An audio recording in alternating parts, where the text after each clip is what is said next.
বাজি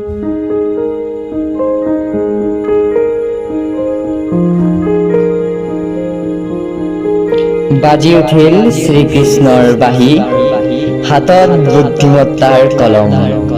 বাজি উঠিল নুপুৰ ৰাধিকাৰ, মুখত সুন্দৰতাৰ আলম।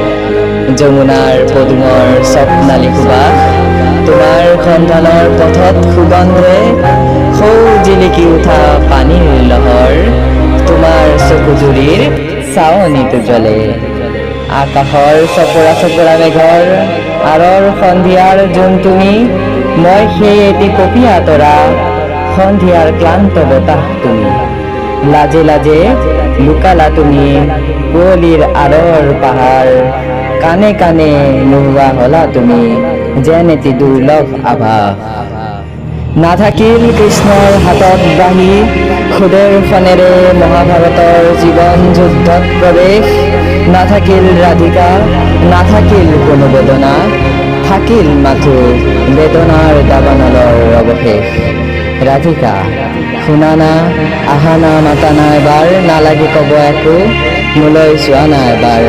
দিয়াহি অনন্ত আলাপৰ অনুপম আৱেগিক অৱৰ্ণ ভাৱনা, যি ভাৱনাৰ নাই অন্য কোন তুলনা।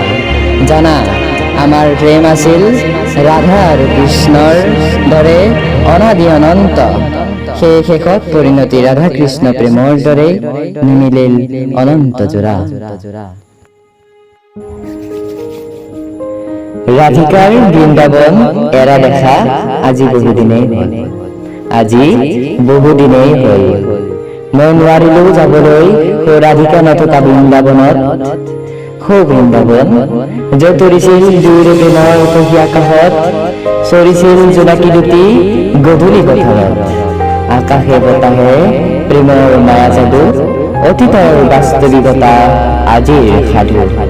য'ত কেৱল দুটি প্ৰেমৰ চৰিত্ৰৰ ফুল, আছিল লিখা মোৰ ফুলৰ প্ৰত্যেক পাহিত ৰাধিকাৰ নাম। মোৰ ৰাধিকা, মোৰ ৰাধিকা, মোৰ ৰাধিকা।